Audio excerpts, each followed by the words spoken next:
Hello जी, good evening. कैसे हैं आप सब? आई होप आप सब अच्छे होंगे, खुश होंगे, स्वस्थ होंगे। और मैं पूनम एक बार फिर से आपका नए व्लॉग में वेलकम करती हूँ और स्वागत है आपका मेरे और आपके अपने यूट्यूब चैनल पे। और अभी अगर आप आए हैं नए मेरे चैनल पे तो फटाफट से मेरे चैनल को सब्सक्राइब कीजिए और वीडियो को लाइक कीजिए एंड मुझे और मेरी स्टोरी को समझने की कोशिश कीजिए और थोड़ा सा सपोर्ट कर दीजिए। और शाम के बज चुके हैं 5:30 और यहाँ मतलब तबीयत में मामूली सा थोड़ा सा सुधार है। कल से परसों तो मैं बिल्कुल भी नहीं बोल पा रही थी, तो आज थोड़ा सा गले में दर्द है और खांसी कुछ ज़्यादा ही हो रखी है। परेशानी तो है, बहुत ज़्यादा है, लेकिन क्या कर सकते हैं। कल तो फीवर हो गया और रात को भी सर्दी दे के फीवर हो गया था, लेकिन डॉक्टर की दवाई से अगर आज या कल में आराम नहीं होगा तो खून टेस्ट करवाना पड़ेगा मेरे को। और कोई इलाज नहीं है, खून टेस्ट करवाएंगे तो ही पता लगेगा क्या हो रहा है क्या नहीं हो रहा है। तो चलिए आगे बढ़ते हैं और आपको बताती हूँ आगे क्या होता है। तो हुआ कि डिसाइड हुआ सब ने भाई मामा को यहाँ पे बुलाने का। जो अपने मेरी मौसी थी, मेरी मम्मी थी, इन्होंने सब ने मिल के डिसाइड किया कि इसको यहाँ बुलाएंगे, बच्चों को भी, और यहाँ पे कोई काम धंधा स्टार्ट करवा देंगे ताकि वो अपने बच्चों का पेट पाल ले। वैसे तो कुछ बचा नहीं था, लेकिन फिर भी एक उम्मीद थी। जब उल्टे दिन स्टार्ट होते हैं ना तो कोई भी काम धंधा अच्छे से स्टार्ट नहीं हो पाता है, इतना तो पता है और इतनी नॉलेज हो भी चुकी है कि जब उल्टे दिन लगते हैं तो भगवान तो क्या कोई भी साथ नहीं देता है। तो उस टाइम घर का किसी का ये समझ लिए घर का किसी के पास मकान नहीं था। 3 बहनें यहाँ पे रहती थी। 3 बहनों में से मतलब एक जो बड़ी वाली मौसी है उसका खुद का मकान था, और मेरी मम्मी थी जो किराए पे थी, और जो मेरी मौसी थी वो भी किराए पे थी। और मामा जी को भी हम यहाँ मौसी जो डिसाइड करके लेके आई थी, तो मामा जी को भी उस किराए पे ही लेके आई थी। तो मतलब ऐसे कितने मकान मतलब चेंज किए सॉरी, कुछ नहीं पता।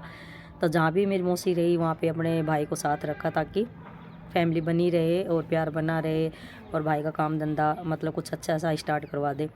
तो सब ने डिसाइड किया पहले तो भाई दूध का काम स्टार्ट कर देते हैं ताकि दूध का काम चालू करे और सप्लाई करे तो अच्छा चले।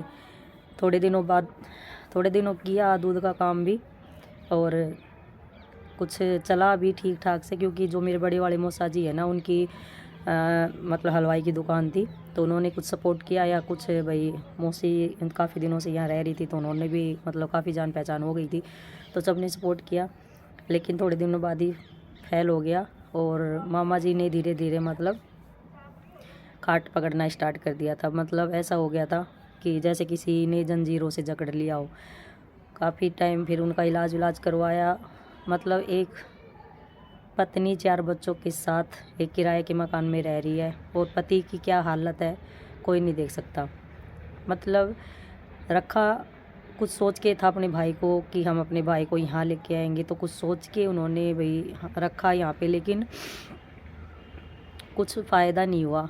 मतलब मनमुटाव बढ़ गया आपस में, बहनों का भाई से, मतलब बच्चों का बच्चों में, तो उस हिसाब से। और पहले के टाइम मतलब इतनी आमदनी नहीं थी किसी के पास भी, सरकारी जॉब होते हुए भी कुछ नहीं था। ये समझ लीजिए मौसा जी की सरकारी जॉब थी, टाइम पास मतलब जो मौसी थी, मामी थी, जो हम छोटे छोटे थे बच्चे, सबसे बड़ी तो मैं ही थी सारे बहन भाई में। तो वो पहले टेंट की जो कुर्सियाँ चलती हैं जो तार से मतलब बनाते थे, तार पिरो के, ये जो उंगलियाँ है ना ये छिल जाती थी पूरी जब वो चेयर बनाते थे ना हम लोग। और कितने रुपए मिलते थे एक चेयर के? 10 रुपये मतलब 10 रुपये एक चेयर के मिलते थे। तो मतलब मामी ने वो भी काम किया, कुछ सिलाई का किया, अपने बच्चों का पेट भरने के लिए ना बहुत कुछ करने लगी। लेकिन जब बोलते हैं ना कि हालात दर से बदतर हो जाए तो किस्मत पलट जाती है। कुछ नहीं संजोग होता है, कुछ साथ नहीं देता है, तो कितने भी हाथ पैर मार लो, कितना भी काम धंधा कर लो। जहाँ मेरी मौसी और मेरी मामी किराए पर रहती थी वो मकान मालिक बहुत अच्छी थी, उसके खुद के 5 लड़कियाँ थी, 1 लड़का था, और उसका काफ़ी बड़ा मकान था। तो उन्होंने 1 कमरा मेरी मौसी को दे रखा था, 1 कमरा मेरी मामी को दे रखा था, 2 कमरों में वो शिफ्ट थी, और 1 कमरा और था वो भी किसी को दे रखा था। तो ऐसे करके उस घर में हम कम से कम 15 या 14 बच्चे रहते होंगे, क्योंकि मम्मी के चले जाने के बाद हम भी वहीं रहते थे मौसी के पास।